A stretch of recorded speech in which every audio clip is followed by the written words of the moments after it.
Hello everyone, आज हम class 11 chapter number 1 sets के कुछ इंपॉर्टेंट एमसीक्यूज डिस्कस करने वाले हैं। ठीक है, जैसा कि आपको पता होगा हमारा जो न्यू पैटर्न है इस साल का, उसके अंदर जो टर्म 1 है, टर्म 1 इसके अंदर आपके पास 40 नंबर का पेपर होने वाला है। टोटल 50 होगा, जिसमें से 10 नंबर आपका प्रैक्टिकल रहने वाला है और 40 नंबर का जो है आपके पास पेपर होने वाला है। ठीक है, जो कि कैसा होने वाला है, एक नया होगा, फर्स्ट टाइम 11th क्लास के अंदर होने वाला है ऐसा कि आपका जो 40 नंबर होगा ये कैसा होगा, 3 हिस्सों में डिवाइड होगा। कितने हिस्सों में? 3 हिस्सों में। एक होने वाला है एमसीक्यू, एक होने वाला है एमसीक्यू, एक होने वाला है रीजन असर्शन और एक होने वाला है आपके पास केस स्टडी। तो 3 टाइप के क्वेश्चंस आपके पास पूछे जाएंगे, एमसीक्यू, रीजन असर्शन वाले और केस स्टडी। तो आज की वीडियो में जो हम देखेंगे, मेनली हम देखेंगे एमसीक्यू। ठीक है, चैप्टर नंबर 1 के जितने भी इंपॉर्टेंट एमसीक्यू बन सकते हैं, तो उनमें से कुछ जो आपके इंपॉर्टेंट है, इससे आपका पूरा चैप्टर भी रिवाइज हो जाएगा। तो आज हम देखने वाले हैं चैप्टर नंबर 1 के कुछ 15 एमसीक्यू। ठीक है, तो सभी बच्चे इसको ध्यान से समझेंगे। देखिए, फर्स्ट क्वेश्चन है आपका, the collection of objects which is a well defined set is. ठीक है, मतलब the collection of objects which is well defined set is, जो वेल डिफाइंड हो। तो आप सभी ने सेट्स की डेफिनेशन पढ़ी होगी। तो सेट्स क्या होता है? एक well defined collection of objects होता है। ठीक है, तो इसके अंदर ये बताइए, सबसे पहले मैं क्वेश्चन पे आऊँ उससे पहले मैं आपको सेट्स बताता हूँ, सेट्स क्या होता है। तो आपने पढ़ा है सेट्स की डेफिनेशन कि sets is a well defined collection of objects. ठीक है, तो मैंने आपको क्लासेस में बताया हुआ है कि सेट्स को पहचानने का ये तो आपका हो गया बुकिश लैंग्वेज। आपको एक सिंपल सी भाषा मैंने बताया था कि सेट्स को पहचानने का बड़ा ही आसान तरीका, और वो तरीका क्या है, आपको जो भी बोला गया है, जो भी चीज़ आपको पहचानना है कि वो सेट्स है या नहीं है, उसको आप क्या करो, खुद से पूछिए, अपने आसपास वालों से मान के चलो या एज्यूम करो कि क्या वो सबके लिए आंसर एक जैसा रहेगा। अगर वो आंसर सभी के लिए एक जैसा रहेगा तो उसे हम क्या बोलेंगे? सेट्स बोलेंगे, अदरवाइज उसको सेट्स नहीं बोलेंगे। तो देखो, सबसे पहला है set of natural number less than 4। ठीक है, set of natural number less than 4। तो ये बताओ, अगर मेरे से पूछोगे तो मैं तो बोलूंगा नेचुरल नंबर क्या होता है? 4 से छोटे बोला है तो 1 2 3, आंसर क्या आने वाला है? 1 2 3। ठीक है, अब ये बताओ, अगर आप अपने पापा से पूछते हो, अपने दोस्त से पूछते हो, किससे पूछते हो, आपके नियर बाय, तो सभी यही जवाब देने वाले हैं। तो इट मीन्स ये कैसा है? वेल डिफाइंड है। तो ये आंसर तो हमारा यही हो गया, आंसर तो हमारा यही हो गया। लेकिन हमें क्या है, बाकी ऑप्शंस को भी पढ़ना है, देखते हैं बाकी ऑप्शन सेट्स है या नहीं है।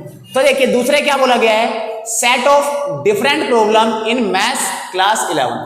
ठीक है, जो आपके पास डिफरेंट प्रॉब्लम्स हैं, तो बहुत सारे अलग अलग है, तो आपके लिए अलग होगा। ठीक है, ये डिफरेंट का कई बार होता है डिफिकल्ट भी आ सकता है, इसकी जगह डिफरेंट की जगह क्या आ सकता है? डिफिकल्ट भी आ सकता है। आपसे क्या बोले, डिफिकल्ट प्रॉब्लम बोल दे, तो आपको पता है डिफिकल्ट क्या होता है। मेरे लिए पूछोगे तो अलग होगा, आप अपने दोस्त से पूछोगे उसके लिए मैथ्स की जो डिफिकल्ट प्रॉब्लम्स होंगी वो अलग अलग होंगे। इसी तरीके से इसके अंदर देखो क्या बोला, डिफरेंट प्रॉब्लम्स, तो बहुत सारे प्रॉब्लम्स है, अलग अलग प्रॉब्लम्स है, तो सबके लिए क्या होने वाला है? अलग अलग होने वाला है। तो क्या ये वेल डिफाइंड कलेक्शन है? ये नहीं है, ये वेल डिफाइंड। ठीक है, उसके बाद set of popular leaders of India. Popular leaders, तो बहुत सारे पॉपुलर लीडर्स है भाई, किसकी बात कर रहे हो आप? तो ना तो मेरे हिसाब से भी अलग होगा, किसी और से पूछोगे उसका जवाब अलग होगा। क्या सभी का जवाब मैच कर पाएगा? तो आपका जवाब होगा नहीं। तो अगर मैच नहीं कर पा रहा है, इसका मतलब ये भी आपका वेल डिफाइंड कलेक्शन नहीं। अगला, a collection of popular actress on TV. TV के ऊपर जो पॉपुलर एक्ट्रेस है, तो हर किसी के लिए अलग अलग होगा, आपके लिए अलग होगा, अपनी माताओं से पूछोगे तो वो अलग जवाब देंगे, वो टीवी सीरियल के देंगे, तो सबके लिए अलग अलग होता है। तो ये भी आपका नहीं है। तो हमारा आंसर जो है वो क्या है? Set of natural number less than 4। तो आपको समझ में आ गया होगा, इसी से आपका चैप्टर भी रिवाइज हो जाएगा थोरोली। ठीक है, तो आपको ये पता लग गया कि सेट्स कहते हैं किसको, सेट्स को कैसे पहचानना है, ये भी आपको समझ में आ गया होगा। ठीक है, तो हम कह सकते हैं कि ये आपका वेल डिफाइंड कलेक्शन भी है, ये आपका सेट नहीं है, ये भी सेट नहीं है, ये भी सेट नहीं है, ये एक लोता है जो सेट्स आपका है। ठीक है, फर्स्ट क्वेश्चन में मान के चल रहा हूं सभी बच्चों का क्लियर हो। दूसरा देखिए, a set can be represented in 1 way, 2 way, 3 way, many ways. मतलब आपका जो सेट्स है उसको कितने तरीके से रिप्रेजेंट किया जा सकता है? तो आपने पढ़ा है सेट्स को 3 तरीके से रिप्रेजेंट किया जा सकता है, तो इसका आंसर हो जाएगा 3 वेज। एक कोई भी सेट है उसको कितने तरीके से रिप्रेजेंट किया जा सकता है? 3 तरीके से। वो 3 तरीके कौन से, ये भी आपको पता होना चाहिए। एक होता है आपके पास रोस्टर फॉर्म, एक होता है हमारे पास कौन सा भाई, सेट बिल्डर फॉर्म, और एक होता है वेन डायग्राम। एक क्या होता है, वेन डायग्राम। तो हमारे पास तीन मेथड है सेट्स को रिप्रेजेंट करने के, एक है रोस्टर फॉर्म, एक है सेट बिल्डर और एक है वेन डायग्राम। ठीक है भाई। उसके बाद देखिए हमारे पास जो नेक्स्ट क्वेश्चन है वो है, if all the elements of a set possess a single common property then it can be represented by. मतलब कहना क्या चाह रहा है, आपको जो सेट्स का रिप्रेजेंट करने का तरीका था, इन तीनों में से उनमें से कोई एक है, वो आपसे पूछा जा रहा है। तो ऐसा कौन सा था इन तीनों में से जिसकी एक कॉमन प्रॉपर्टी, देखते थे क्लास याद करो जो पढ़ाया हुआ है, तो आपका जो कॉमन प्रॉपर्टी होता था क्या रोस्टर में होता था? ऐसा तो नहीं था रोस्टर के अंदर। सेट बिल्डर वो ऐसा था जिसके अंदर हम क्या करते थे, कॉमन प्रॉपर्टी देख के उसको हम लिखा करते थे। तो इसका आंसर जो हो जाएगा वो क्या हो जाएगा, सेट बिल्डर। आपको पता है रोस्टर फॉर्म में कैसे लिखते हैं हम, जैसे कि AEIOU, ये हो गया आपका रोस्टर फॉर्म। सेट बिल्डर में कैसे लिखेंगे, तो हम लिख देंगे कि it is the vowels of English alphabet, vowels of English, set of vowels of English alphabet, वो क्या होगा, सेट बिल्डर। तो सेट बिल्डर में हम क्या करते हैं, एक प्रॉपर्टी देखते हैं, हमने देखा कि वोवल, उसको हम लिखते हैं। और वेन डायग्राम में आपको पता है सर्कल्स से हम बनाते हैं, इस तरीके से हम वेन डायग्राम बना देते हैं। बोथ ए एंड बी, तो दोनों नहीं है। तो आपका जो करेक्ट आंसर है वो क्या है भाई, सेट बिल्डर फॉर्म। इसके अंदर हम कॉमन प्रॉपर्टी को देखते हैं और उस हिसाब से उसको लिखते हैं। उसके बाद नेक्स्ट है हमारे पास fourth question, for the given set A given है which is a true statement. आपको बोला गया कौन सा ट्रू स्टेटमेंट है। तो इसको तो मैंने बड़े अच्छे से प्रैक्टिस करवाया था आपको, आप याद कीजिए। देखो मैंने बताया था दो निशान है आपके पास, एक इसको हमने क्या बोला था, बिलोंग्स टू, क्या बोला था, बिलोंग्स टू, और एक होता है आपके पास सबसेट, क्या होता है, सबसेट। तो आपकी बुक के अंदर भी ऐसा क्वेश्चन है, देखिए मैंने बताया था कि बिलोंग्स टू का निशान कब आएगा, बिलोंग्स टू का निशान कब आएगा, जब जो सेट गिवन है उसका सेम एलिमेंट है। अगर एलिमेंट कैसा है, सेम है, तो बिलोंग करेगा। और अगर उसके ऊपर क्या लग गया, ब्रासिस लग के आया है, अगर क्या लग के आया है, ब्रासिस लग के आया है, तो वो क्या कहलाएगा, सबसेट कहलाएगा। क्या कहलाएगा, सबसेट कहलाएगा। तो देखिए इसके अंदर 3 जो है वो देखो यहाँ पे 3 बिल्कुल एज इट इज है और बिल्कुल एज इट इज यहाँ पे लिखा हुआ है, बिल्कुल सेम टू सेम लिखा हुआ है। देखो 3 यहाँ पे है, 3 यहाँ पे है। जब सेम टू सेम लिखा हुआ हो सेट का एलिमेंट बाहर, तो वो सबसेट नहीं होता। क्या निशान लगाते हैं हम वहां पे, बिलोंग्स टू का निशान लगाते हैं, याद रखना।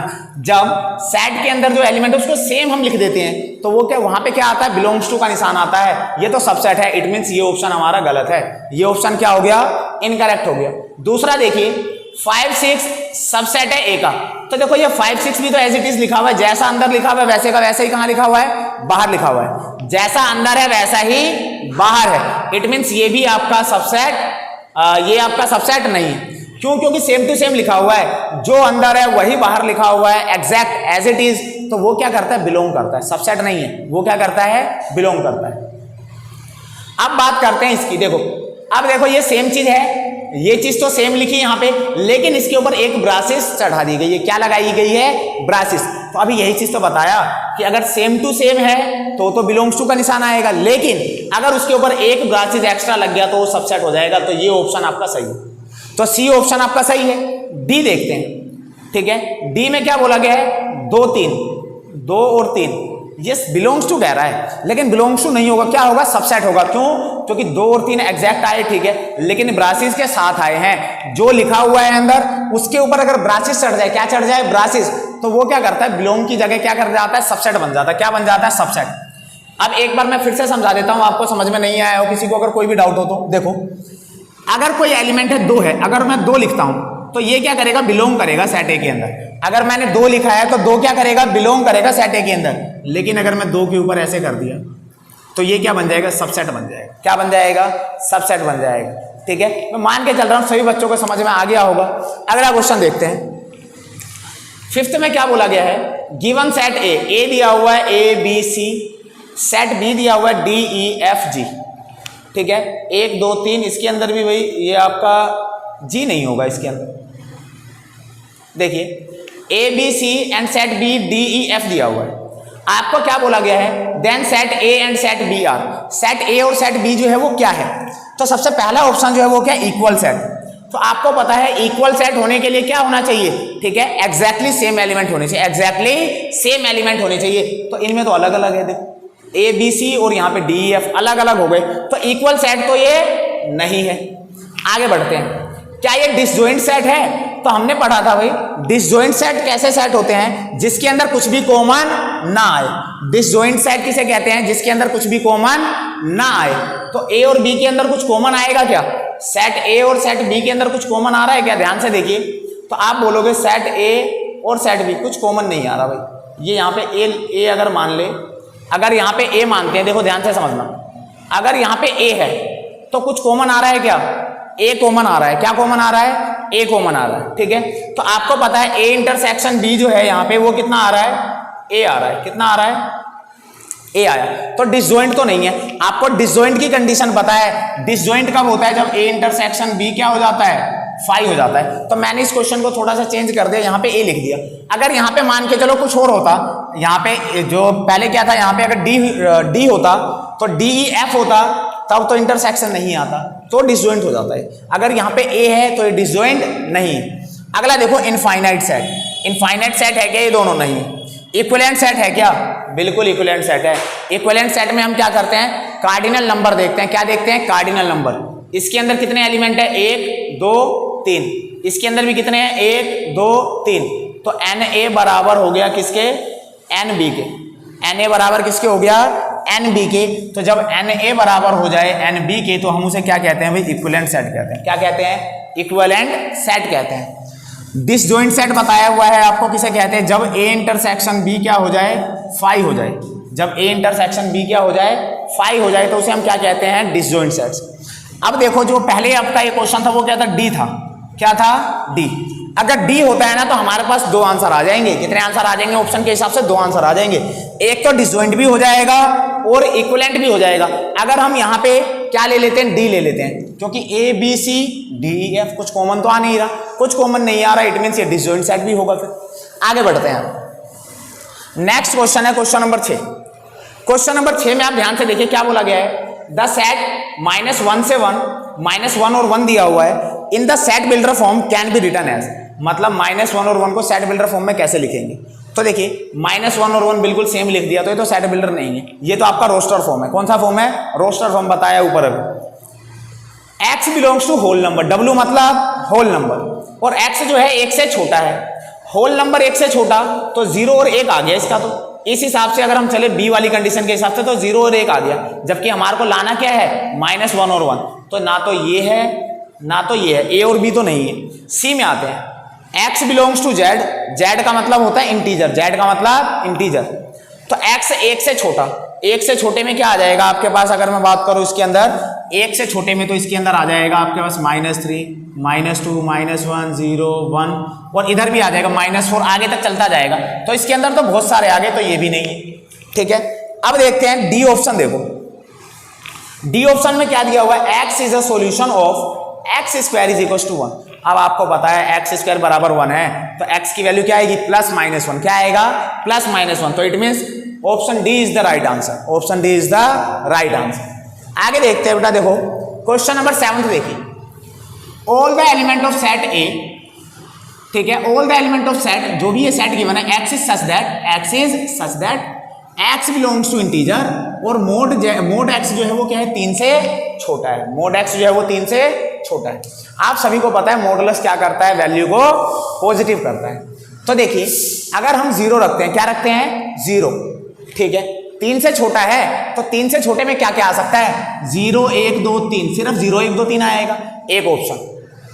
अब डी ऑप्शन देखते हैं, 0 1 2, ये तो कम है भाई। इंटीजर में तो जो मर्जी रखे जा सकते हैं ना, माइनस प्लस सारे रखे जा सकते हैं। तो इसके अंदर कौन कौन से रखे जाएंगे भाई, देखो तो आपका जो आंसर बनेगा वो बी बनेगा। क्या बनेगा, बी बनेगा। क्यों बनेगा, -3 रखोगे, पॉजिटिव कर देगा, वो पॉजिटिव करेगा ना, तो 3 से छोटा रहेगा।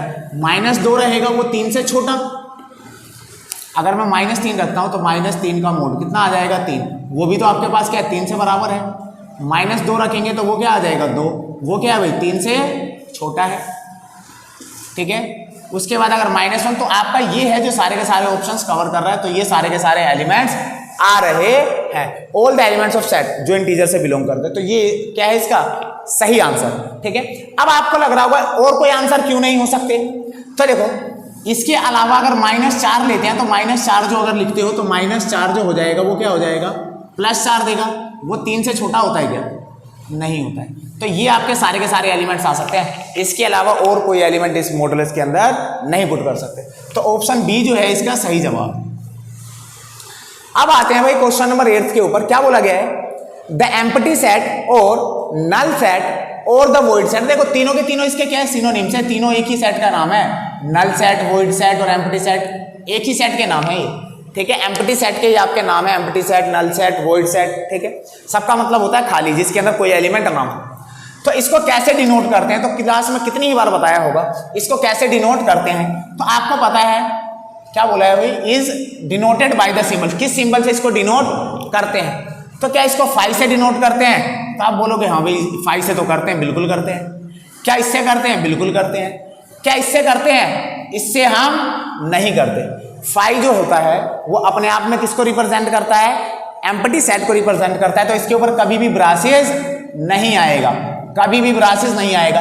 ये भी सही है, ये भी सही है, ये भी सही है, सिर्फ ये ऑप्शन गलत है। तो क्वेश्चन में क्या पूछा है हमसे? द एम्प्टी सेट और नल सेट और the void set is denoted by the symbol. ये क्वेश्चन में थोड़ी मिस्टेक हो गई है, ठीक है। इज नोट कर लो, is not denoted by the symbol. किस सिंबल से डिनोट नहीं किया जा सकता? तो इससे भी किया जा सकता है, इससे भी किया जा सकता है, इससे नहीं किया जा सकता। ये और ये दोनों तो यही है, तो इससे भी किया जा सकता है। तो आपको याद रखना है 5 अपने आप में किसको रिप्रेजेंट करता है भाई? एम्प्टी सेट को रिप्रेजेंट करता है। इसीलिए 5 के ऊपर कभी भी ब्रासेस नहीं लगता है, 5 के ऊपर कभी भी ब्रासेस नहीं लगता, याद रखना है इससे। अगला क्वेश्चन देखो।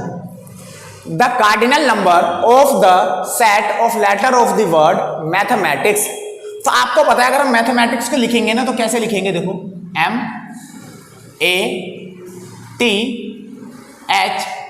MATHEM लिखेंगे क्या? दोबारा एक बार तो आ गया। हमें पता है सेट्स के अंदर रिपीटेशन अलाउ नहीं होता, तो M को एक ही बार लिखेंगे। A को A भी आ चुका है, नहीं लिखेंगे। T को T भी आ गया है। I नहीं आया, I को लिख लेंगे। C नहीं आया, C को लिख लेंगे। S नहीं आया, S को लिख लेंगे। गिनते हैं कितने हो गए? 1 2 3 4 5 6 7 8। तो करेक्ट आंसर क्या रहने वाला है हमारा? 8 रहने वाला है। बच्चे इसको गिन के लगा देते हैं, 1 2 3 4 5 6 7 8 9 10 11। बच्चे 11 लगा देते हैं, वो गलत हो गया। तो आपको क्या करना है? जो इसके नंबर है, रिपीटेशन अलाउ तो है नहीं, जब हम लिखेंगे तो ये बनेगा। तो इसके अंदर कार्डिनल नंबर कितने होंगे? 8 होंगे। अगला क्वेश्चन देखते हैं अभी। देखिए the number of subsets of the set A. Number of subsets का पहले फॉर्मूला देख लो। नंबर ऑफ सबसेट्स का फॉर्मूला क्या होता है? 2 की पावर n। क्या होता है? 2 की पावर n। n का मतलब क्या है? Number of elements. n का मतलब क्या है? Number of elements. तो यहां पे कितने एलिमेंट है? 1 2 3। तो 2 की पावर 3 कितनी होने वाली है? 2 की पावर 3 कितनी हो गई? 8। तो आंसर कितना आ गया इसका? 8 आ गया, ठीक है। आगे देखिए, if set A is 1 then number of elements in set P। मतलब देखो इसके अंदर आपको PA का मतलब होता है power set of A. PA का मतलब क्या होता है? पावर सेट ऑफ ए। तो अगर हम बात करें पावर सेट ऑफ A के अंदर जो एलिमेंट आने वाला है, पावर सेट ऑफ A के अंदर वो भी क्या होता है? 2 की पावर n ही होता है। तो 2 की पावर 1 तो कितना आ गया? 2 आ गया। पावर सेट ऑफ A के अंदर कितने एलिमेंट हो गए? 2 हो गए। अब अगर मुझे अंदर का निकालना है तो P power set of A। तो अब 2 की पावर कितनी हो जाएगी? 2। तो कितना आ गया? 4। अब ये बड़ा वाला अगर मैं निकालूंगा तो ये कितना आ जाएगा बेटा? 2 की पावर कितनी? अब कितनी आ चुकी है? 4। अब अंदर इसके अंदर कितने एलिमेंट आ चुके हैं? 4। तो 2 की पावर 4 कितना हो जाएगा भाई आपके पास? 16 हो जाएगा। 2 की पावर ये कितनी हो गई? 16। तो 16 इसका आंसर, ठीक है। अगला देखिए, the set A x belongs to real number such that 0 से ग्रेटर है x और 1 से छोटा है। तो रियल नंबर में रियल नंबर x किसको बिलोंग कर रहा है? Real number. और x जो है 0 से बड़ा है और 1 से छोटा है। तो आपसे बोला गया ये जो सेट A है ना, ये कौन सा सेट है? इनफाइनाइट सेट है, फाइनाइट सेट है, कैसा सेट है? तो ये फाइनाइट सेट है क्या? तो देखो आपको पता है रियल नंबर 0 से 1 के बीच में तो इनफाइनाइट रियल नंबर हो सकते हैं। कितने रियल नंबर हो सकते हैं? इनफाइनाइट हो सकते हैं। तो ये आंसर तो बिल्कुल नहीं है, इनफाइनाइट सेट है बिल्कुल। कैसा सेट है? इनफाइनाइट। क्योंकि 0 से 1 के बीच में कैसे इनफाइनाइट रियल नंबर्स हो सकते हैं? अगर यहां पे मान के चलो इस वाले क्वेश्चन का आंसर क्या है? इनफाइनाइट, ठीक है। सिंगलटन का पता है आपको, जिसके अंदर कितने होते हैं? सिर्फ और सिर्फ एक एलिमेंट आते हैं। कितने एलिमेंट आते हैं? एक एलिमेंट आते हैं, उसे हम क्या कहते हैं? Singleton set. और नल सेट तो अभी आपने पढ़ा, जिसके अंदर कोई एलिमेंट नहीं होते, उसे हम क्या कहते हैं? नल सेट कहते हैं। अब देखिए अगर यहाँ पे नेचुरल नंबर होता तो, अगर नेचुरल नंबर को बिलोंग करता तो पता है 0 से 1 के बीच में तो कोई नेचुरल नंबर होता ही नहीं है, तब हमारा आंसर हो जाता नल सेट, तब हमारा आंसर क्या हो जाता नल सेट। तो अगर आपके पास नंबर बदलेगा तो उस हिसाब से आंसर बदलेंगे, याद रखना। तो नंबर किस, हमारे पास जो नंबर है किसको बिलोंग कर रहा है वो बहुत मैटर करता है, याद रखना इस चीज को। तो पिछले वाले क्वेश्चन के हिसाब से जो पहले रियल नंबर था उसके हिसाब से आपका आंसर क्या है इनफाइनाइट सेट। अगर यहाँ पे आर की जगह एन बना दो तो आंसर क्या हो जाएगा नल सेट। ठीक है भाई, आगे देखिए 13 देखते हैं। For set A union A is equal to A, ये एक प्रॉपर्टी है भाई, आपने सेकंड चैप्टर के अंदर फर्स्ट चैप्टर के अंदर पढ़ा हुआ है। दिस इज, ये कौन सा लॉ है, लॉ ऑफ यू है, लॉ ऑफ आइडेंटिटी है, या लॉ ऑफ इंडिपेंडेंट है, इंडेम्पोर्टेंट है, या कम्यूटेटिव। तो इसका आंसर जो है वो क्या है भाई, इसका आंसर है आपके पास ये, इस लॉ को हम कहते हैं इंडेम्पोर्टेंट लॉ। क्या कहते हैं, इंडेम्पोर्टेंट लॉ। याद रखना, ऐसे लॉज भी पूछे जा सकते हैं ऑब्जेक्टिव क्वेश्चंस के अंदर, याद रखना। तो सारे के सारे लॉज आप याद कर लेना। तो आपके पास ए यूनियन ए जो है वो ए है, इसको क्या कहते हैं हम इंडेम्पोर्टेंट लॉ। थोड़ा अटपटा सा नाम है, कोई बात नहीं, याद कर लेना आप, इंडेम्पोर्टेंट लॉ है। ऐसे आपके पास बहुत सारी जो प्रॉपर्टीज होंगी ना आपके पास, उसके अंदर देखने को मिलेगा ये यूनियन की जो प्रॉपर्टीज थी उसके अंदर है ये। उसके बाद देखिए 14th question, set A contains 5 element. Set A के अंदर कितने एलिमेंट है, 5 एलिमेंट है। Then total number of non empty, देखना जोर से समझना इस चीज को, नॉन एम्प्टी सबसेट्स आर। बहुत इंपॉर्टेंट क्वेश्चन है, बच्चे इसको गलत करने वाले हैं, याद रखना पेपर में आ गया तो। सेट ए कंटेन्स 5 एलिमेंट्स, कितने एलिमेंट है 5। Then total number of subsets, तो पहले तो सबसेट निकाल लेते हैं। तो हमें पता है 2 की पावर n, अभी बताया मैंने, देखो यहाँ पे बताया था। तो कितने हैं अभी इसके अंदर एलिमेंट्स, 5 एलिमेंट है। तो 2 की पावर 5, तो 2 की पावर 5 कितनी हो जाएगी भाई, 2 की पावर 4 16, तो कितना हो गया 32। कितना हो गया 32। बच्चे देखेंगे 32 और लगा देंगे 32, वो सोचेंगे हमारा आंसर हो गया बढ़िया। बट यहां पे क्या बोला गया, नॉन एम्प्टी। कैसा बोला गया है, नॉन एम्प्टी। आपको पता है इसके अंदर क्या होगा, 32 के अंदर एक 5 भी तो होगा, एक एम्प्टी सेट भी तो होगा। तो ये इसका जो आंसर रहेगा 5 को हटा देंगे, क्यों, क्योंकि इसने क्या बोला है number. Then total number of non empty, non empty लेना है, एम्प्टी को नहीं लेना है। तो टोटल तो 32 होते हैं, लेकिन उसमें से जब एम्प्टी को हटा देंगे क्योंकि नॉन एम्प्टी, तो कितने हैं, उसका आंसर 31 आ जाएगा। क्या आ जाएगा 31। आपको पता होगा 5 is the set of subset of every set, तो आपका क्या होगा 5 ही इसका सबसेट होगा, आपको पता है। लेकिन 5 जो है सबसेट है, but this is empty set. और आपको क्या बताना है, नॉन एम्प्टी बताना है। तो 5 को रिमूव कर दो 32 में से, 32 में से 5 हट जाएगा तो कितना आएगा 31। ठीक है भाई, आगे देखिए। अब आपके पास ये क्वेश्चन है 2 फाइनाइट सेट्स। ठीक है, ये बड़ा इंपॉर्टेंट क्वेश्चन है। ठीक है, ऐसे क्वेश्चन आ सकते हैं ऑब्जेक्टिव में, क्या पता नहीं भी आए। ठीक है, बट आपको तो प्रिपरेशन करनी पड़ेगी ना। तो देखिए इसके अंदर ये क्वेश्चन है, एग्जाम्पलर का है ये क्वेश्चन आपका। देखिए क्या है इसमें,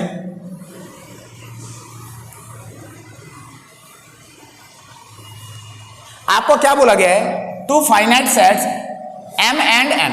ठीक है, 2 finite sets have m and n elements. 2 sets है, उनके पास एलिमेंट्स कितने हैं, नंबर ऑफ एलिमेंट्स m और n। The number of subsets of the first set is 112 more than that of second. मतलब 2 सेट है हमारे पास, ठीक है, फर्स्ट और सेकेंड। क्या बोला गया है, इसके अंदर कितने हैं, m एलिमेंट है, इसके अंदर n एलिमेंट्स है। और क्या बोला गया आपसे क्वेश्चन के अंदर कि एक जो है ना, किस वाले में ज्यादा है भाई, ये देख लेते हैं। So have m and n elements, the number of subsets of the first set is 112। इसमें क्या है, ज्यादा है, इसमें क्या है, ज्यादा है, इस वाले में ज्यादा है, इसमें क्या है। तो इसमें सबसेट कैसे निकालोगे, 2 की पावर m। इसमें सबसेट कैसे निकालोगे, 2 की पावर m। इसको अगर माइनस करेंगे तो कितना आएगा 112, क्योंकि क्या बोला है क्वेश्चन के अंदर कि इस वाले का जो सबसेट है वो ज्यादा है, किससे, इससे। कितना ज्यादा है 112, तो इसमें से इसको घटाएंगे तो 112 आना चाहिए। तो अब देखिए इसको अगर हम ऐसे करें, 112 का अगर हम एलसीएम लेते हैं तो 2, ये कितना आ जाएगा भाई आपके पास 56 आ जाएगा। ये 2 से करोगे 28 आ जाएगा, 2 से करोगे 14 आ जाएगा, 2 से 7 और ये 7 बन जाए। तो 2 की पावर 1 2 3 4, तो ये कितना हो जाएगा 2 की पावर 4 मल्टीप्लाई में 7 लिख सकते हैं इस चीज को। और इसमें से आप देखो ध्यान से, अगर मैं 2 की पावर n कॉमन ले लूं तो ये कितना आ जाएगा 2 की power m minus n minus का 1। बड़ा अच्छा क्वेश्चन है, याद रखना। तो आपके पास मैंने क्या कर दिया, 2 की पावर n कॉमन ले ली, तो n कॉमन ले लूंगा तो ये 2 की पावर m माइनस n हो जाएगा और यहाँ पे 1 बचेगा।